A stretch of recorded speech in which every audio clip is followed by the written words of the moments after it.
पापी मौज में, पुण्यात्मा कष्ट में, ये कैसा न्याय। आपके मन में कभी भी ऐसे प्रश्न आते हैं क्या? मैं तो इतनी पूजा पाठ भक्ति भाव में लीन हूँ, फिर भी मेरे साथ ही ऐसा क्यों होता है? भगवान सारी परेशानियां मुझे क्यों देते हैं? दुष्ट लोग इतने सुखी है और धर्मात्मा ही सारे कष्ट भोग रहे हैं। ये क्या हो रहा है? क्यों हो रहा है? यदि ऐसा ही ईश्वर का न्याय है तो मैं क्यों मानूं उन्हें, क्यों भजूं, क्यों जपूं, क्यों करूं पूजा? ईश्वर के पास तो न्याय है ही नहीं। ईश्वर तो निष्ठुर है, पत्थर की मूर्तियों में बसकर पत्थर हो गए हैं। आदि आदि ऐसे प्रश्न अक्सर लोगों के मन में आते हैं, खासकर तब जब वे बहुत परेशान होते हैं और दूसरों को सुखी देखते हैं। मनुष्य अपने सुख से ही संसार को सुखी मानता है, अपने दुख से ही संसार को व्यर्थ। यह सब स्वाभाविक है। तो आपके मन में जो प्रश्न आते हैं, आज मैं स्कंद पुराण की एक कथा से उसका निदान करने का प्रयास करूंगा। इसलिए आज की कहानी जरा ध्यान से सुनिएगा। बहुदक नाम का एक तीर्थ था।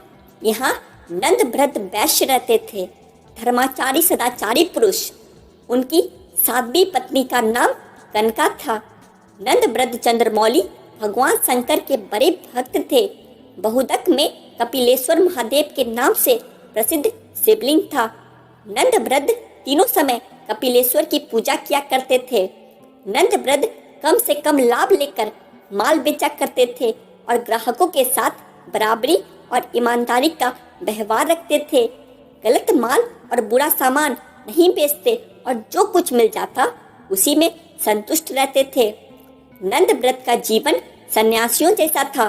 सब नंदव्रत का सदाचारी संपन्न सुखमय जीवन की प्रशंसा करते थे। नंदव्रत के पड़ोस में रहने वाला सत्यव्रत, जो बड़ा ही नास्तिक एवं दुराचारी था, उनसे जलता था। सत्यव्रत चाहता था कि किसी प्रकार नंदव्रत का कोई दोष दिख जाए तो उसे धर्म के मार्ग से गिरा दो। नंदव्रत पर झूठे आरोप लगाना और सदा उनके दोषी ढूंढते रहना उसका स्वभाव बन गया था। दुर्भाग्यवश अचानक नंदव्रत का इकलौता पुत्र गंभीर रूप से बीमार हो गया। नंदव्रत ने दुर्भाग्यमान शोक नहीं किया। पुत्र के बाद उनकी पत्नी कनका भी गंभीर रूप से बीमार हो गई। नंदव्रत पर विपत्तियां आई देखकर उनके पड़ोसी सत्यव्रत को बड़ी खुशी हुई। उसने सोचा कि शायद नंदव्रत को धर्म से भटकाने का यही अवसर है। उसने नंदव्रत को सांत्वना देने का ढोंग करते हुए कहा, भैया, तुम्हारे जैसा धर्मात्मा को यह दुख उठाना पड़ रहा है। लगता है कि धर्म कर्म सब ढकोसला है। कई बार सोचा कि मैं तुमसे कहूँ, पर संकोचवश ने कहा नहीं। दिन में 3 बार पूजा स्तुति सब व्यर्थ है। भैया नंदव्रत, धर्म के नाम पर क्यों इतना कष्ट उठाते हो? जब से तुम इस पत्थर पूजन में लगे हो तब से कोई अच्छा फल तो मिला नहीं, लेकिन इकलौता पुत्र और पत्नी दोनों बीमार हो गए। भगवान होते तो क्या ऐसा फल देते? पुण्य और पाप सब कुछ कल्पना है। नंदव्रत, तुम्हें तो मेरी यही सलाह होगी कि झूठे धर्म को छोड़ आनंद पूर्वक खाओ, पियो और भोगो। यही सत्य है। सत्यव्रत की बातों का नंदव्रत पर कोई प्रभाव न पड़ा। वह बोले, सत्यव्रत जी, आप अपने आप को धोखा दे रहे हैं। क्या पापियों पर दुख नहीं आते? क्या उनके पुत्र स्त्री बीमार नहीं होते? जब सज्जन दुखी होता है तो लोग सहानुभूति जताते हैं, पर दुराचारी के दुख पर कोई सहानुभूति नहीं दिखाता। अतः धर्म पालन करने वाला ही ठीक है। अंधा सूर्य को नहीं जानता, पर सूर्य तो होता है। ईश्वर के बिना संचार का संचालन नहीं हो सकता। सत्यव्रत ने उसे बीच में टोक कर पूछा, तो भाई, तुम्हारे हिसाब से देवता है तो दिखाई क्यों नहीं देते? नंदव्रत ने कहा, देवता आपके पास आकर याचना नहीं करेंगे कि हमें आप मानिए। नंदव्रत और सत्यव्रत की बातचीत बहस में बदलने लगी। नंदव्रत अधिक विवाद नहीं चाहते थे, इसलिए वे उठकर चले गए। उनके मन में यह विचार आया कि भगवान सदाशिव का साक्षात दर्शन करके पूछूं कि आपके बनाए संसार सुख दुख जन्म मरण आदि कलेश क्यों है या दोष रहित क्यों नहीं है। नंद ब्रद शिव मंदिर आए, कपिलेश्वर लिंग की पूजा की और भगवान के आगमन की प्रतीक्षा करने लगे। वे सोच लिए कि जब तक भोलेनाथ दर्शन नहीं देंगे तब तक मैं ऐसे ही खड़ा रहूंगा। लगातार 3 दिन और 3 रात नंद ब्रद वैसे ही खड़े रहे। चौथे दिन एक बालक उस मंदिर में आया। वह गलित कुष्ठ का रोगी भयानक पीड़ा से करहा रहा था। उसने नंद ब्रद से पूछा, आप इतने सुंदर एवं स्वस्थ हैं, फिर भी आप दुखी क्यों लग रहे हैं। नंद ब्रद ने अपना संकल्प उसे बताया। बालक ने कहा, अनचाहे का मिलना और मनचाहे का बिछुड़ना, इससे मानसिक कष्ट होता है। रोग और परिश्रम से शरीर को कष्ट होता है, मानसिक कष्ट से शारीरिक होता है, और यदि शरीर में कष्ट हो तो मानसिक कष्ट होना स्वाभाविक ही है। दोनों एक दूसरे के साथ जुड़े हुए हैं। फिर क्या किया जाए? नंदव्रत ने पूछा। बंधु और औषधि से शारीरिक कष्ट दूर होते हैं, पर मानसिक कष्ट तो ज्ञान से दूर होता है। मस्तिष्क को यदि ज्ञान की सही खुराक दी जाए तो वह कष्ट मुक्त हो जाता है। ज्ञानी बालक से ज्ञान भरी बात सुनकर नंदव्रत ने फिर पूछा, आपकी बात से सहमत हूँ, पर एक प्रश्न है कि इस लोक में पापी मनुष्य भी इतने धनी और सुखी क्यों होते हैं, जबकि उन्हें तो उनके कर्मों के कारण कष्ट में होना चाहिए था। भगवान के विधान में क्या दोष क्यों? बालक ने कहा, सुख और दुख किसे कहते हैं या समझ का फेर है। मैं आपको थोड़ा विस्तार से बताता हूँ। संसार में 4 प्रकार के लोग हैं। पहले वे जिनके लिए इस लोक में तो सारे सुख सुलभ है, धन दौलत, सत्ता, प्रभाव, बाहुबल, सब कुछ, परंतु परलोक में उन्हें कुछ भी प्राप्त नहीं होता। उनके पूर्व जन्मों के जो पुण्य शेष है उसे वह इस लोक में भोग रहे हैं, लेकिन वे नए पुण्य नहीं कमाते। ऐसे लोगों का सुख भोग केवल इसी लोक तक है। अगले जन्म के लिए वे कुछ शेष छोड़कर नहीं जा रहे, तो उनका अगला जन्म बिल्कुल उसी रूप में होगा जिसे देखकर आज वे कांपने लगे। दूसरे वे लोग हैं जिनके लिए परलोक में सुख का भोग सुलभ है, परंतु इस लोक में नहीं, क्योंकि उनके पिछले जन्म के संचित पुण्य है ही नहीं। वे तपस्या करके नए पुण्य कमाते हैं, उससे परलोक में सुख का भोग प्राप्त होगा।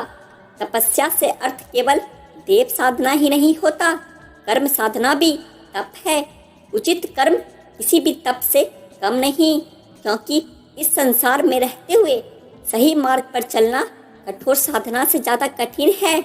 तीसरे वे लोग हैं जिनके लिए इस लोक में भी और परलोक में भी सुख भोग मिलता है, क्योंकि उसका पहले का किया हुआ पुण्य भी विद्यमान है, और इस लोक में आकर भी वे उत्तम मार्ग का अनुसरण करते हुए कर्म तप से नए पुण्य बनाते रहते हैं। ऐसे लोग कोई ही होते हैं। चौथे वे जिनके लिए ना तो इस लोक में सुख है ना परलोक में, क्योंकि उनके पास पहले का कोई पुण्य संचित तो है नहीं, और इस लोक में भी वे पुण्य कमा नहीं रहे। ऐसे नीच जनों को धिक्कार है। वे सर्वदा त्याग के योग्य है और इस लोक में अपमानित होते हुए ही जीवन बिताते हैं, और ना जाने कितने जीवन ऐसे ही बीतेंगे, तब तक जब तक कि मेरी तरह उन्हें किसी तपस्वी का मार्गदर्शन ना प्राप्त हो जाए।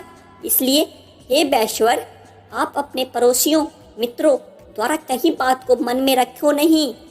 उनकी बातों को तो अपने कानों में भी प्रवेश ना करने दे।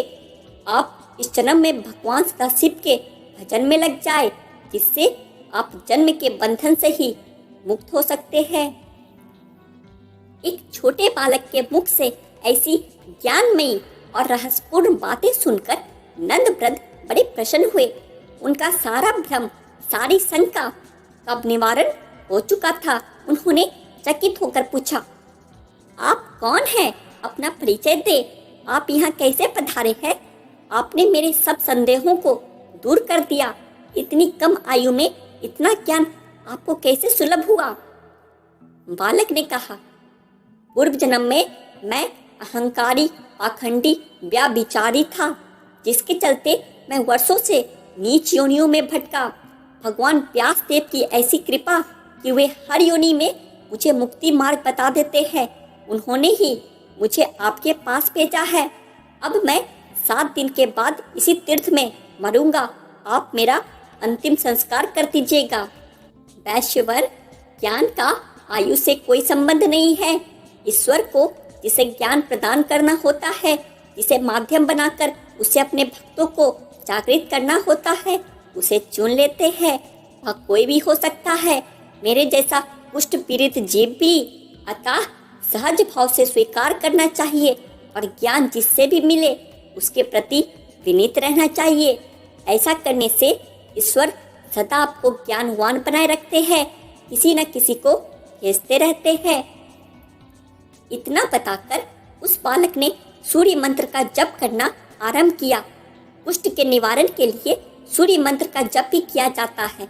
भगवान श्री कृष्ण के पुत्र साम ने भी सूर्य की उपासना से कोढ़ से मुक्ति पाई थी। 7वें दिन उस बालक ने अपने प्राण त्याग दिए। नंदव्रत ने विधि पूर्वक उसका अंतिम संस्कार किया। नंदव्रत को जीवन की सच्चाई और सार्थकता का बोध हो गया था। शेष जीवन उन्होंने भगवान शिव और सूर्य की उपासना में लगा दिया तथा अंत में जीवन मरण से मुक्ति पाकर भगवान शिव को साक्षात प्राप्त किया। आशा करता हूँ कि स्कंद पुराण की इस कथा से आपके मन के बहुत से भ्रम दूर हुए होंगे। आपको जीवन में क्या मार्ग अपनाए रखना है इसका भी संकेत मिला होगा। पुराणों की कथाओं में जीवन के अनमोल रहस्य सांकेतिक रूप से दिए गए हैं, बस समझने की फेर है। जय श्री राधे कृष्ण।